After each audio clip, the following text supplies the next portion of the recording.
Okay, this is JDS, another Sport Talks video, and it's been a while. I reckon it's been about probably 2 months now since I've done one. My last one was about Bury FC, so it was at the start of the Premier League season and stuff, because Bury FC and Bolton were having trouble with liquidation. Bury FC didn't get through it, Bolton did. So that was the last time I did a video on Sport Talks. That was a long ass time ago. But I thought today there was a few things I wanted to talk about, and why not just put on YouTube? I might as well. I'm not saying it's gonna be a consistent thing coming back, but it might be if I can be bothered making the videos. If I see something I want to talk about, and it can be stuff making the video, you'll be sure I'll make a video about it. I don't really have a plan for this video. I'm just gonna improvise and go with it. First thing I want to talk about, really, I guess, is Mbappe. People are not people, but there's always rumours about. I don't know why I got my phone because it's got one football on it. That's why I got my phone. The media is saying, "Oh, Mbappe to Liverpool." I think it's been said pretty much every transfer window for like a year. It's not going to happen. At least this transfer window. That's all I'm going to say. It's really. I would love to fit him in. Same with Timo Werner being linked to us. It'd be cool to have him in the team. Probably be better than Firmino, Mbappe. Timo Werner, maybe not. But Mbappe, I reckon, would definitely be better than Firmino. But would he be better for us, if that makes sense? Like, will he fit into the Liverpool team? Because what Firmino does is, like, I don't know if anyone can really reproduce that to the same way as he does in our team. I don't know if Mbappe can, because it's a very different, I guess, playing style, in my opinion. I don't feel like Mbappe quite fit in where Firmino's playing. He might, for all I know. I mean, I'm not what the hell was that? I'm not some kind of like soccer genius or anything. I'm not claiming to be, but it definitely won't happen this transfer window, no doubt. If it's gonna happen, it will happen the next one probably. If it's gonna happen like anytime soon, it will happen in the start of next season. But I don't really see it happening. Timo Werner, yes, I kind of see happening as like a backup to Bobby. But I don't want to get rid of Bobby because those front three work so well together, and I don't really want to disturb that because you don't know how much trouble the player who comes in might have connecting with those two players the way Bobby does, and having that same chemistry and threat on goal with those players and Liverpool style of play. It might not work, you never know. I don't really think it will. But that's all I really have to say for the transfers. I saw something today about some Scottish guy that we're looking at. We've already said no to Ibra. Where was it?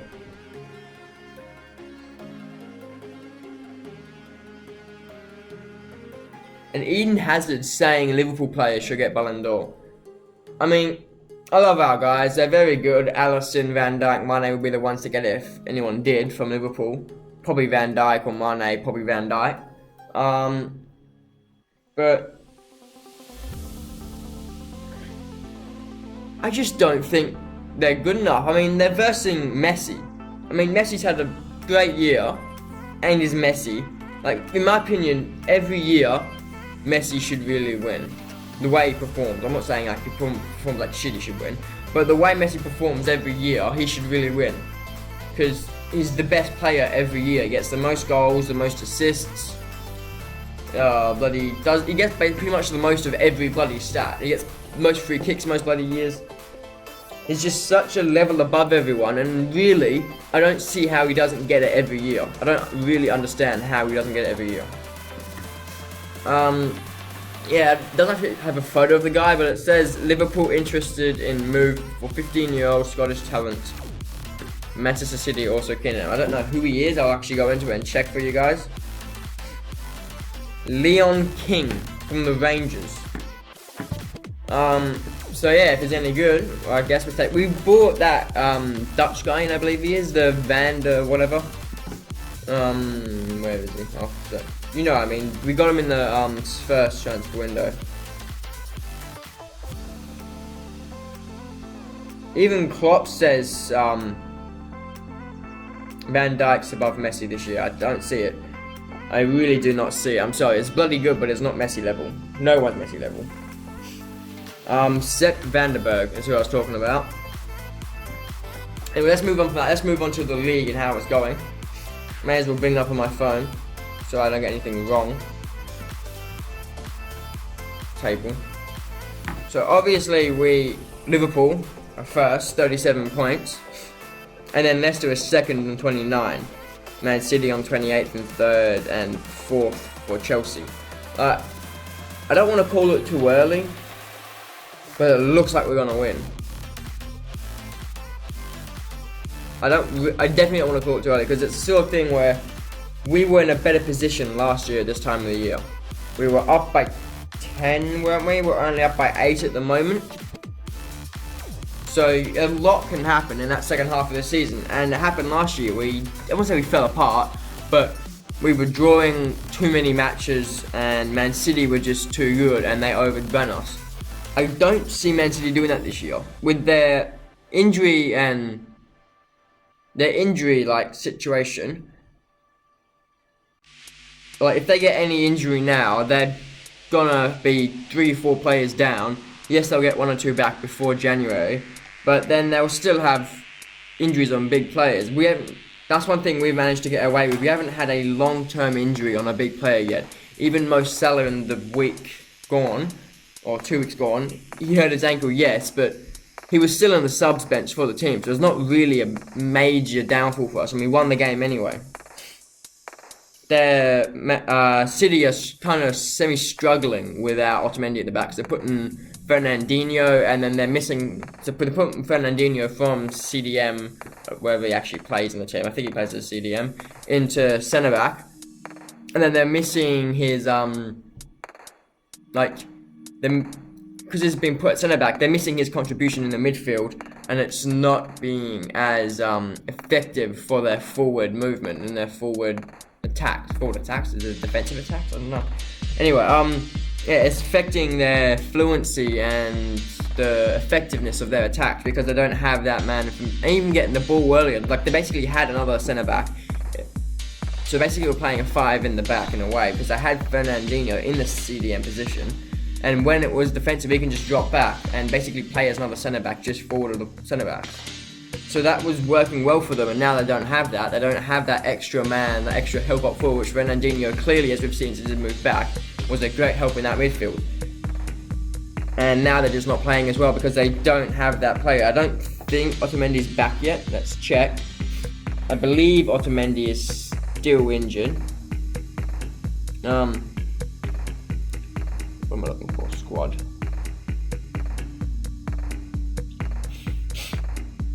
It doesn't actually say if he's injured or not here. I'm going to see his last game. Oh, no, not that one.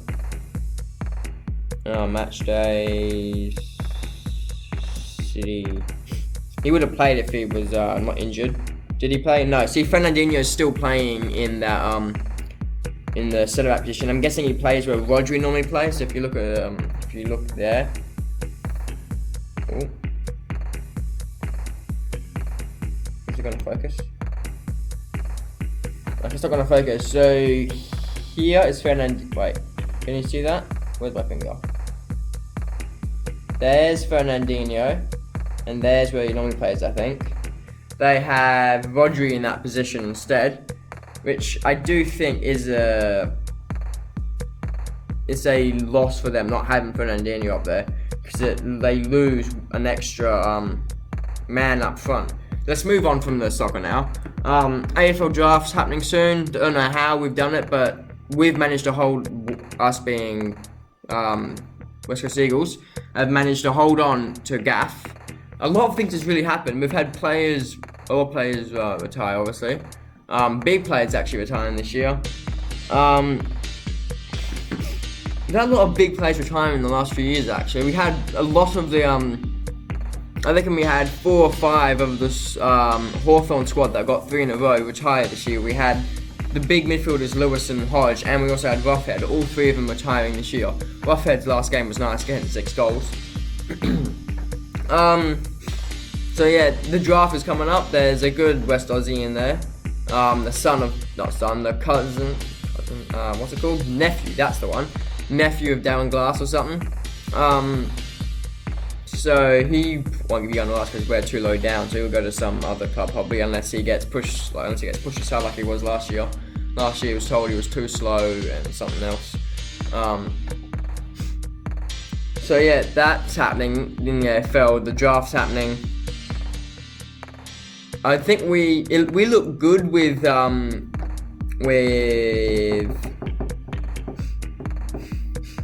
forgotten his name. The guy came to us from Geelong, Kelly.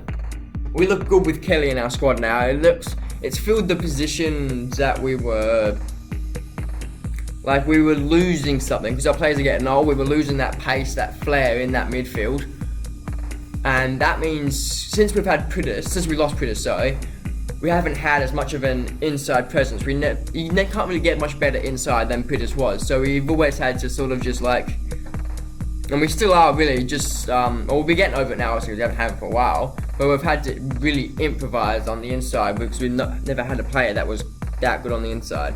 So now that we've got Kelly on the outside, we can have him and Shuey focusing on the outside and have other players like Gaff and Yo and stuff focusing on getting the ball out from him. And Yo does a job on the outside as well. So we're still kind of not that much on the inside, but at least we have another player now on the outside, so we can always commit one of the outside boys like Shuey, Yo and Kelly. We can always commit one more of them to the inside ball to get it out of the pack. Because that's something we had Pritis very good for, because his handball was amazing and he could just get in there, turn and find a man instantly like that, and it was very good to get out of that, especially to get clearances off the bounce down. That's what I really had to say about AFL. There's not much really happening in a while in the AFL. No, there's not really much happening in the AFL at the moment because it's between seasons. A lot happened a few weeks back when I wasn't doing Sport Talks videos during the trade, but that's all over. Not much is really happening, so I'll move on to Kyrgios. Now, Kyrgios has been his normal wanker lately. I saw something about him somewhere just before I started recording this video. I don't remember where it was. See if I can find it.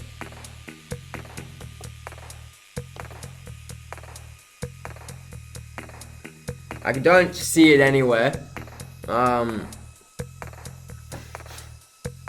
Oh yes, in other news, Andy Murray, before I go back to Kyrgios, Andy Murray has won his first trophy since he came back from the hip surgery, which is very good because he thought his career was over.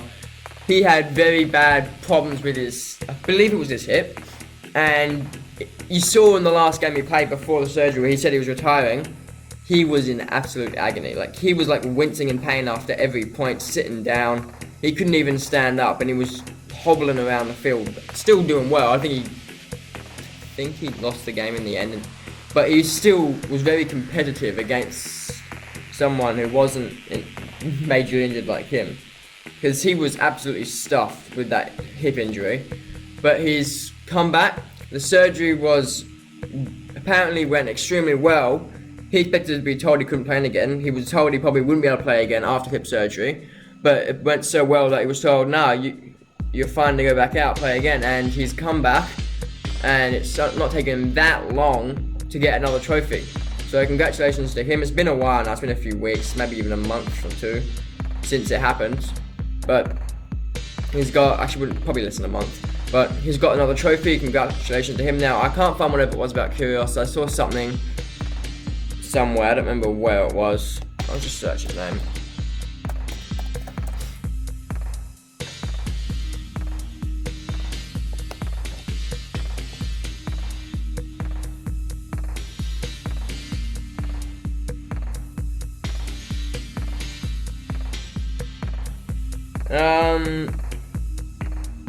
Not much. It's just talking about I think it's the Davis Cup team and Kyrgios and Hewitt and stuff. Something I covered last year.